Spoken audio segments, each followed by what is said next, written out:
Olá, sejam bem-vindos. Nesta aula, nós vamos falar sobre os beneficiários do Regime Geral de Previdência Social, a carência necessária para a aquisição dos benefícios e a forma de cálculo destes benefícios. Vamos dar início com os beneficiários do sistema. São beneficiários do Regime Geral de Previdência Social todos os segurados obrigatórios, aqueles que contribuem obrigatoriamente para o sistema. São segurados obrigatórios todos aqueles que exercem atividade remunerada, que são obrigados a verter contribuições e, nesta condição, detêm a qualidade do que chamamos de segurados protegidos, aos quais oferece a Previdência Social benefícios de aposentadoria, auxílio-doença, dentre outros. Além dos contribuintes segurados obrigatórios, temos ainda como beneficiários os segurados facultativos, aqueles que não exercem atividade remunerada, mas optaram por pagar para o sistema previdenciário brasileiro. Além dos segurados, sejam eles obrigatórios ou facultativos, são também beneficiários os dependentes destes segurados e são considerados dependentes conforme artigo 16 da Lei 8.213 de 1991. Vejam que numa primeira linha, na letra A, está o cônjuge, o companheiro ou companheira e o filho não emancipado de qualquer condição, desde que menor de 21 anos ou inválido. Vale ressaltar aqui que a menoridade para o direito previdenciário não é aos 18 anos, como para os demais direitos brasileiros, e sim de 21 anos. Desde que menor de 21, portanto, e desde que não emancipado, o filho permanece na condição de dependente de seu pai ou de sua mãe. Numa segunda linha se encontram os pais, e numa terceira linha, o irmão, também menor de 21, desde que não emancipado ou inválido de qualquer idade. A existência de dependentes na primeira linha, cônjuge, companheiro ou filho menor ou inválido, exclui os demais dependentes. Assim, o pai ou a mãe somente poderá ser considerado dependente do segurado previdenciário se não existirem dependentes numa primeira linha. Se existentes, os pais e numa terceira sequência os irmãos jamais poderão receber benefícios deste segurado. Note-se ainda que na primeira linha de dependentes, cônjuge, companheiro e filhos menores não emancipados, não há necessidade de comprovação de dependência econômica. Basta apenas comprovar a condição. O cônjuge comprova sua condição por certidão de casamento. Filhos, por certidão de nascimento ou carteira de identidade. E companheiro, companheira, comprovando a união estável através de documentação hábil, podendo corroborar o documento com prova testemunhal num processozinho chamado justificação administrativa. No entanto, para os dependentes que se encontram nas letras B e C, segunda e terceiras linhas, portanto, é necessário, além de comprovar a condição, comprovar também dependência econômica. E aqui nós temos uma dificuldade muito grande para quem é de baixa renda. Os documentos exigidos pela legislação previdenciária são documentos de classes A e B. Querem ver só? A Previdência exige, para comprovação de dependência econômica, documentos como declaração de imposto de renda, citando os pais ou os irmãos como dependentes. Exige ainda, alternativamente, declaração feita perante um tabelião. Ou ainda, seguro de vida feito pelo segurado, indicando o pai, a mãe ou os irmãos como beneficiários. Também pode valer disposições testamentárias, cotas de clubes, cartões de crédito onde o segurado é o titular e os pais ou irmãos são os dependentes, e documentos dessa mesma natureza. Ou seja, as pessoas que têm baixa renda possuem uma dificuldade muito maior para comprovar a dependência econômica na área administrativa e muitas vezes precisam se socorrer do poder judiciário para ver reconhecido o direito a um benefício de pensão ou de auxílio reclusão. Vistos os beneficiários do sistema, sejam segurados contribuintes obrigatórios, facultativos ou seus dependentes, passamos a analisar a manutenção da qualidade de segurado. Enquanto contribuintes, somos todos protegidos pelo sistema. Desde que eu esteja pagando regularmente, a minha proteção não fica perdida, ela se mantém indefinidamente. O problema é quando paramos de pagar por qualquer razão.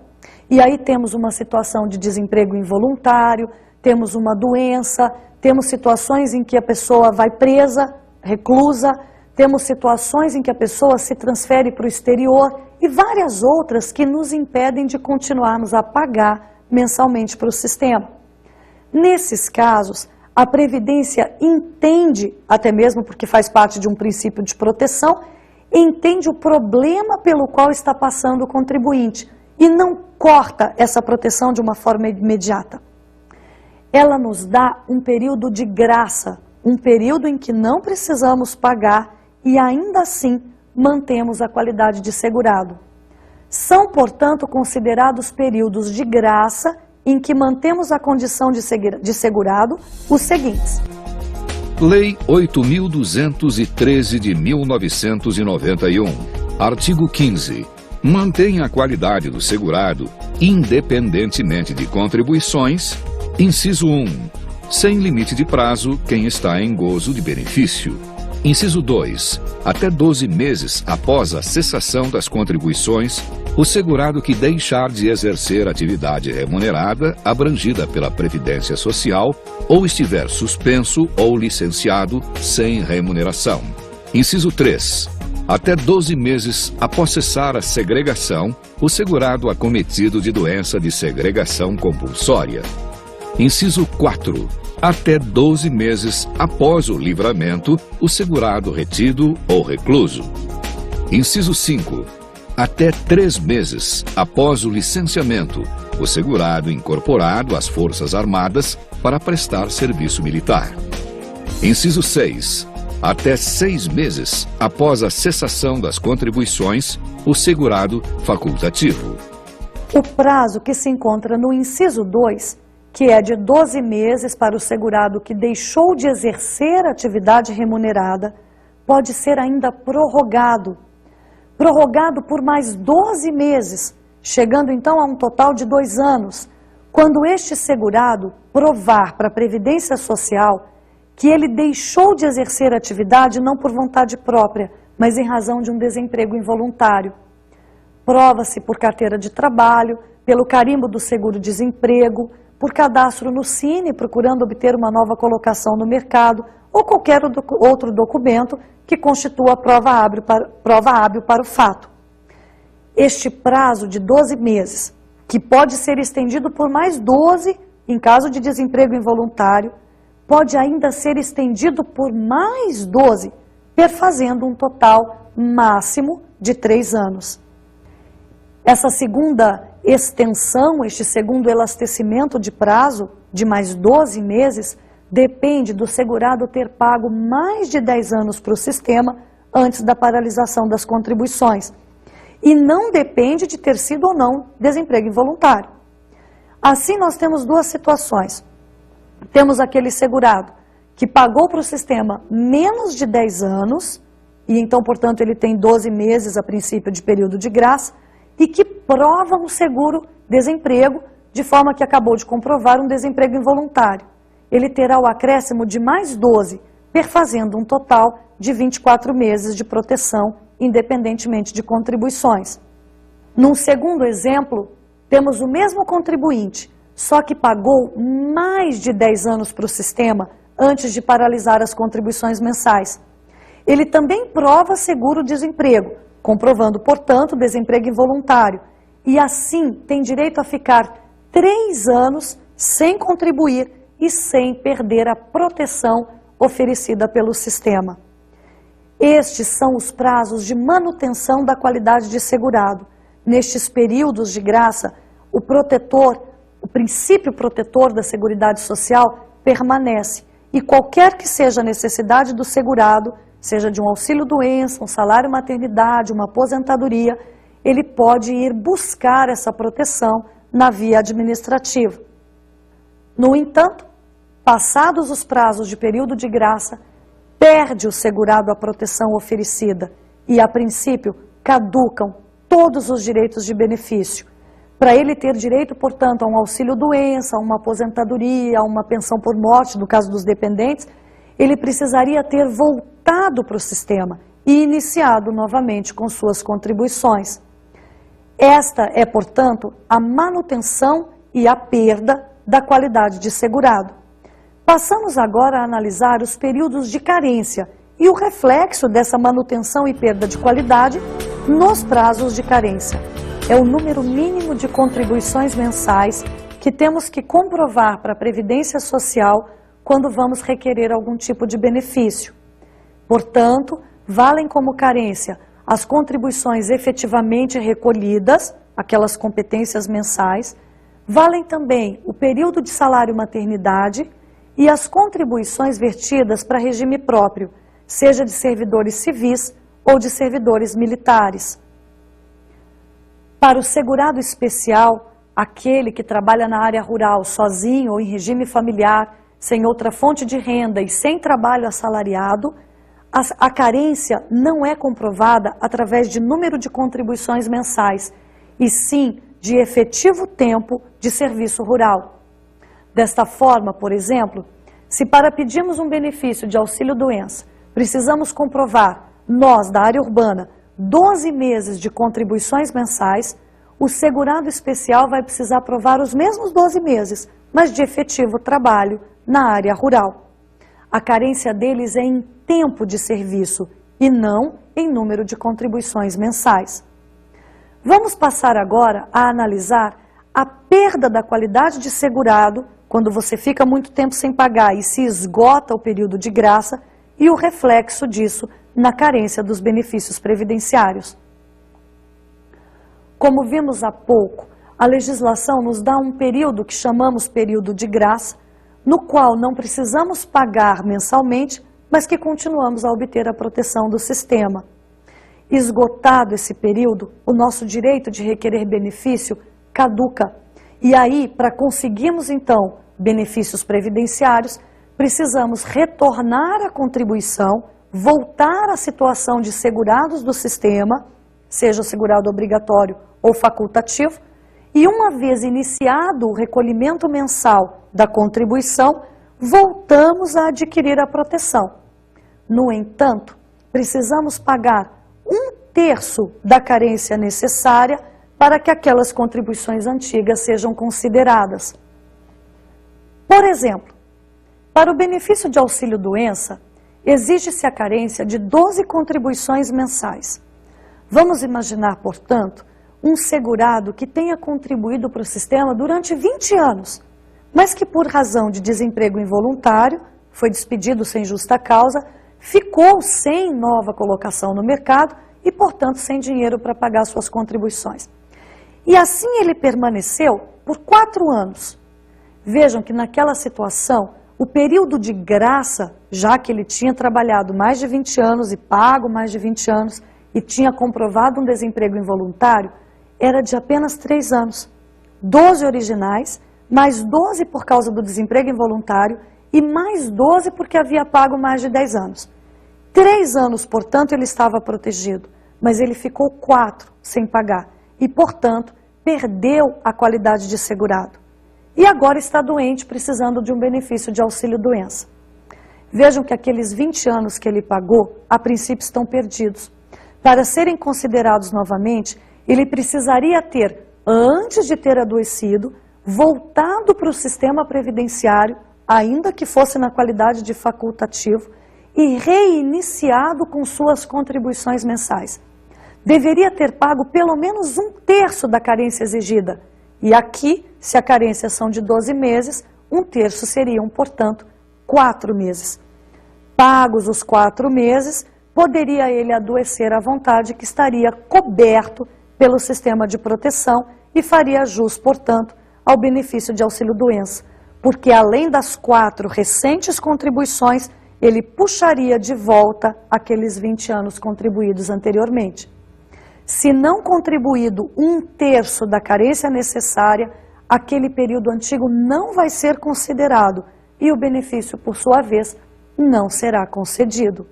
Não dependem de carência, portanto, de um número mínimo de contribuições, os benefícios pagos aos dependentes, pensão por morte e auxílio reclusão. Também não depende de carência o benefício de auxílio acidente, que é pago quando o segurado, após ter sofrido um acidente e receber o benefício de auxílio doença, ficar com sequelas que diminuam sua capacidade laborativa. Também o benefício de salário maternidade, quando pago às empregadas, empregadas domésticas e trabalhadoras avulsas, não depende de contribuição mínima, bastando a comprovação da condição de filiada, de segurada ao sistema previdenciário. Por fim, não dependem de carência os benefícios de auxílio-doença e aposentadoria por invalidez, mas tão somente quando decorrentes de acidente de qualquer natureza, e não só acidente do trabalho, como qualquer outra espécie de acidente, como também no caso de doenças graves. Essas doenças graves estão relacionadas numa portaria interministerial que foi elaborada em conjunto entre o Ministério da Previdência e Assistência Social e o Ministério da Saúde. É o texto da portaria número 2.998 de 2001 que relaciona as seguintes doenças consideradas graves e que, portanto, isentam o cumprimento de carência. Portaria Interministerial do Ministério da Previdência e Assistência Social e do Ministério da Saúde, número 2.998, de 2001. Artigo 1º. As doenças ou afecções abaixo indicadas excluem a exigência de carência para a concessão de auxílio-doença ou de aposentadoria por invalidez aos segurados do regime geral de previdência social. Inciso 1º, tuberculose ativa. Inciso 2º, hanseníase. Inciso 3º, alienação mental. Inciso 4º, neoplasia maligna. Inciso 5º, cegueira. Inciso 6º, paralisia irreversível e incapacitante. Inciso 7º, cardiopatia grave. Inciso 8º, doença de Parkinson. Inciso 9º, espondiloartrose anquilosante. Inciso 10, nefropatia grave. Inciso 11, estado avançado da doença de Paget, osteite deformante. Inciso 12, síndrome da deficiência imunológica adquirida, AIDS. Inciso 13, contaminação por radiação com base em conclusão da medicina especializada. Inciso 14, hepatopatia grave. A Previdência Social entende que essa listagem é exaustiva, ou seja, ou a doença está relacionada ali, ou tem que cumprir a carência para receber o benefício de incapacidade, seja auxílio-doença ou aposentadoria por invalidez. O Poder Judiciário, no entanto, já tem mostrado o entendimento de que esta listagem é apenas exemplificativa, sendo necessário que o segurado comprove apenas que a doença do qual é portador é tão grave quanto estas relacionadas na Portaria 2.998, para que faça jus à benesse da isenção de carência. Temos ali jurisprudência farta, dizendo que mal de Alzheimer, dizendo que a paralisia do cérebro, a calcificação do cérebro, são doenças tão graves quanto estas relacionadas na portaria, e que não estão inseridas ali, mas que dispensam também o cumprimento do requisito carência. Vejamos agora quais os benefícios que dependem do cumprimento de carência e quantos são os meses que precisamos contribuir para requerê-los. Precisam do cumprimento de carência os benefícios de auxílio-doença e aposentadoria por invalidez, quando não decorrentes de acidente de qualquer natureza e quando não se tratar de doenças graves. A carência, nesses casos, será de 12 meses, 12 contribuições mensais. Também precisa do cumprimento de carência o benefício de salário maternidade, quando pago para contribuintes individuais ou facultativas. As autônomas, as empresárias e as seguradas facultativas precisam comprovar 10 meses de contribuição para o sistema antes de requerer o benefício de salário maternidade. E esses 10 meses para uma gestação normal de 9 meses. Se a gestação for de período menor, se o parto for antecipado, a carência reduz na mesma proporção. Por exemplo, a carência é de 10 meses para uma gestação de 9. A carência será de 9 meses para uma gestação de 8. Carência de 8 meses para uma gestação de 7. E assim sucessivamente. A carência será reduzida no mesmo número de meses em que se reduzir a gestação, a contar do máximo de 9 meses.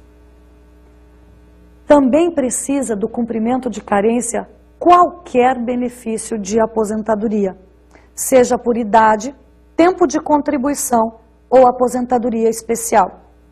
E aqui nós temos 2 regras.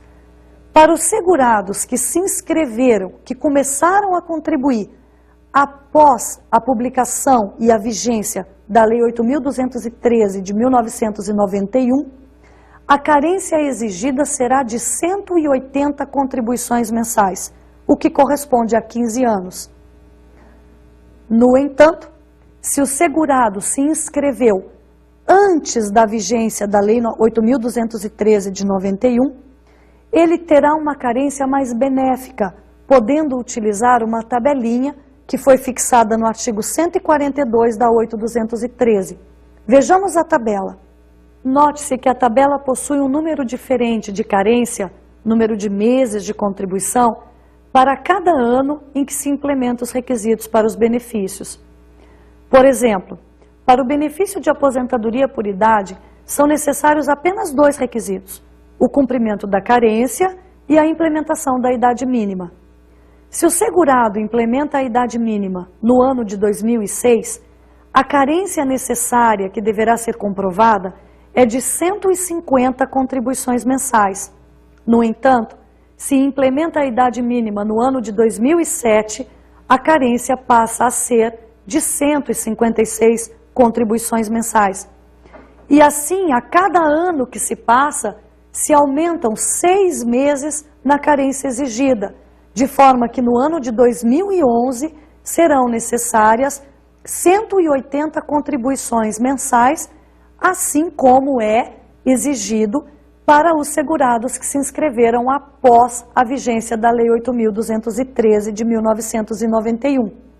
A contar de 2011, portanto, não mais teremos 2 critérios, mas apenas um critério único. Todo e qualquer segurado que pretender obter aposentadoria por idade, tempo de contribuição ou aposentadoria especial precisará comprovar administrativamente para o sistema carência mínima de 15 anos de contribuição previdenciária. Vejamos agora a forma de cálculo dos benefícios previdenciários. Quase todos os benefícios pagos pelo regime geral e que chamamos de benefício de prestação continuada, porque o pagamento se repete sucessivamente no decorrer dos meses, utilizam em seu cálculo um conceito chamado salário de benefício.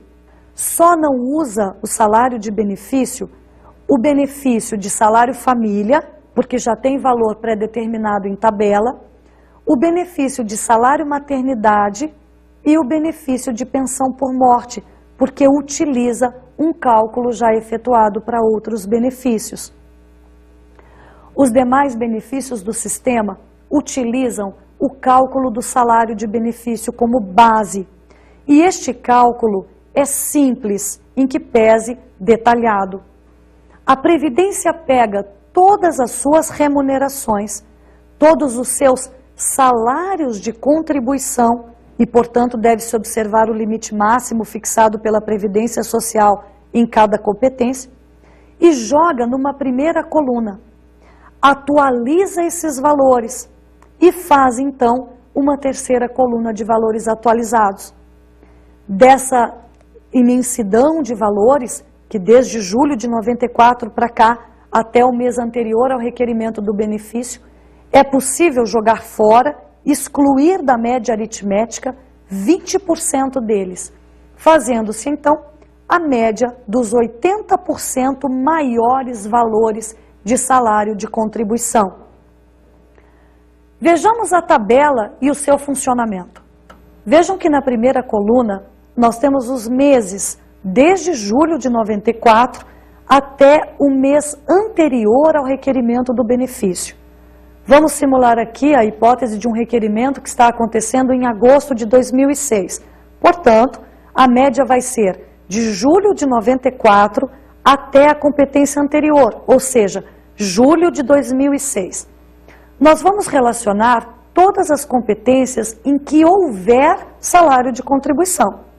No mês em que o segurado não trabalhou ou não contribuiu para a Previdência de forma facultativa, este mês não deverá constar da tabela, sendo suprimido da relação. Na segunda coluna, nós vamos jogar o valor exato do salário de contribuição do segurado, lembrando-se que salário de contribuição é o total da remuneração oferida no mês, somando-se gorjetas, horas extras, comissões, mas observado um limite máximo fixado pela Previdência Social. Vejam que aqui, no nosso exemplo, estamos trabalhando com limite máximo.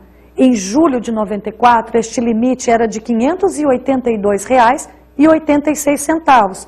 E em julho de 2006, este limite era de R$ 2.801,56. Devemos, portanto, observar sempre a fixação desse limite máximo, de forma a obedecer este limite na inserção do valor da segunda coluna.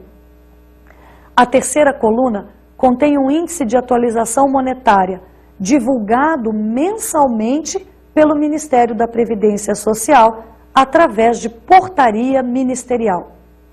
Na quarta coluna, temos, portanto, o valor atualizado, o valor do teto, nesse exemplo nosso, multiplicado pela atualização monetária, que vai resultar um valor já atualizado. Vejam que o teto máximo fixado para julho de 2006 era no montante de R$ 2.801,56. No entanto, se pegarmos o teto de julho de 94, de R$ 582,86, e atualizarmos monetariamente este valor, não temos no valor atualizado o teto atual. Isto porque o valor teto foi atualizado em mais de 40% superior à atualização conferida aos índices de atualização monetária.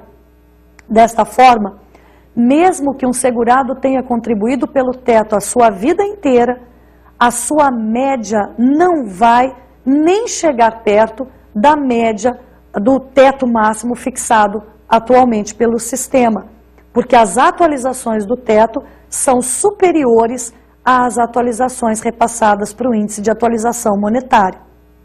Mas muito bem, jogados ali, encontrados ali os valores atualizados numa quarta coluna, podemos excluir os 20% menores valores. Como de julho de 94 até julho de 2006 existe um total de 145 meses, e no nosso exemplo estamos a trabalhar com um segurado que nunca deixou de contribuir durante este interregno, podemos excluir 20% de 145 meses, ou seja, jogar fora os 29 menores valores encontrados na média. E faremos, portanto, uma média última de 80% do período. Vejam que se não pudéssemos excluir os 20%, a média resultaria a importância de R$ 2.380,60. Como o legislador, através da Lei 9.876, de novembro de 1999, nos permitiu a benesse da exclusão, a nossa média resulta, então, R$ 2.466,77. Este valor de R$ 2.466,77 não é o valor do benefício, é o valor do salário de benefício, um primeiro cálculo que vai ser utilizado de base para o cálculo dos benefícios previdenciários. Para os benefícios de auxílio-doença, aposentadoria por invalidez, aposentadoria por idade, aposentadoria especial, o valor encontrado na média, e no nosso exemplo, R$ 2.466,77, é exatamente o valor do salário de benefício. Nada se acrescenta nem se tira desse resultado. É ele, 100% do valor médio encontrado. No entanto, para o benefício de aposentadoria por tempo de contribuição, seja na sua forma integral ou proporcional, o salário de benefício não para no resultado da média.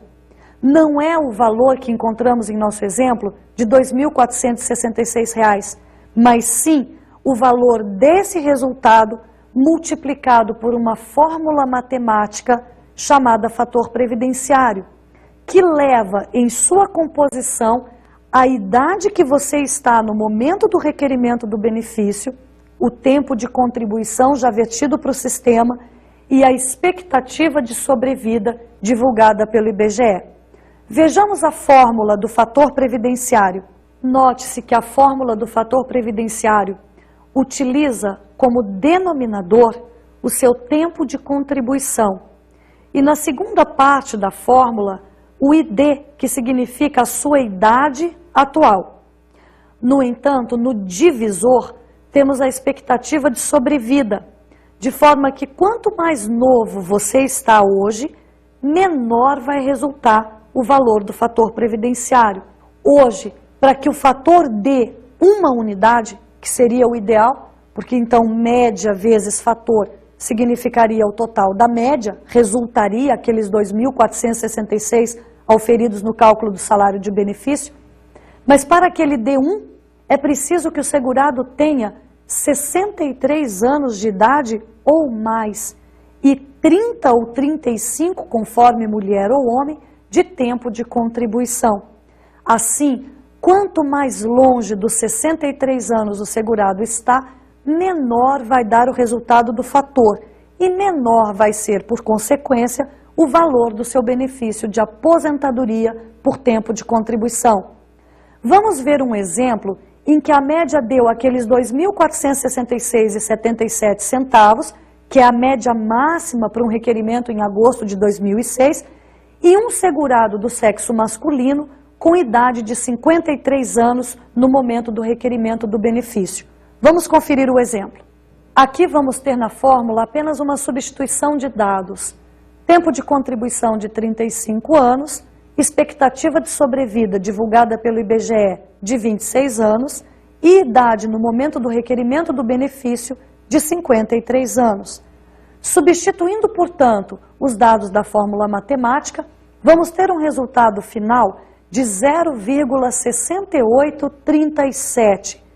Multiplicando, então, o salário de benefício máximo vezes o fator previdenciário, este segurado que contribuiu pelo teto durante toda a sua vida e que requereu o benefício em agosto de 2006, vai auferir apenas a importância de R$ 1.686,67. Vamos agora à renda mensal dos benefícios previdenciários. Renda mensal é o valor exato que o segurado vai receber de benefício. Nós vimos até agora como se calcula o salário de benefício, uma primeira fórmula, um primeiro cálculo que vai servir de base para o cálculo da renda mensal inicial. Para o benefício de auxílio-doença, a renda mensal corresponde a 91% do salário de benefício e sem utilização do fator previdenciário. Já para o benefício de aposentadoria por invalidez, a renda mensal corresponde a 100% do salário de benefício, também sem a utilização do fator, e podendo ser acrescida de mais 25% caso se comprove necessidade permanente de terceiros nas atividades cotidianas. Para o benefício de aposentadoria por idade, a renda mensal é de 70%, acrescida de mais 1% para cada grupo de 12 meses de contribuição. Assim, se o segurado contribuiu apenas 15 anos, que é a carência mínima necessária para quem se inscreveu após a vigência da 8.213, ele terá como renda mensal 70% iniciais, mais 15%, que correspondem aos 15 anos de contribuição, perfazendo uma renda mensal total de 85% do salário de benefício. Para a aposentadoria por idade, utiliza-se o fator previdenciário somente se o resultado deste for superior a uma unidade. Para a aposentadoria especial, a renda mensal é 100% do salário de benefício, sem utilização do fator previdenciário. E para a aposentadoria por tempo de contribuição integral, 100% do salário de benefício, mas com utilização do fator. Se a aposentadoria for proporcional, 70% no tempo mínimo fixado para proporcionalidade, mais 5% para cada ano adicional. Os benefícios de salário família e salário maternidade não utilizam em seu cálculo a fórmula do salário de benefício e nem tampouco do fator previdenciário. O salário família, o valor cota, é fixado em tabela divulgada pela Previdência Social e já o salário maternidade corresponde ou à média aritmética das últimas contribuições, se estamos a falar de contribuinte individual ou facultativa, ou ao valor da última remuneração, se estamos a falar de empregadas, domésticas ou trabalhadoras avulsas. O benefício de auxílio acidente, que é concedido quando dá sequela que incapacita para o trabalho ou reduz a capacidade laborativa, corresponde a 50% do valor do salário de benefício que deu origem ao auxílio-doença anteriormente recebido. Já, por fim, os benefícios de pensão por morte ou auxílio-reclusão, que são pagos aos dependentes do segurado falecido ou recluso, correspondem ao exato valor da aposentadoria que estes recebiam em vida ou antes do momento do recolhimento à prisão. E se não eram aposentados antes do sinistro, esses benefícios de pensão e auxílio-reclusão vão corresponder ao exato valor do benefício de aposentadoria por invalidez que porventura fosse calculado pela Previdência Social. Estes os percentuais da renda mensal inicial. E encerramos aqui a nossa aula de hoje. Para ampliar os seus conhecimentos para o tema de hoje, eu indico a leitura da obra Previdência Social, Normas e Cálculos de Benefícios, de autoria de Leni Xavier, LTR Editora.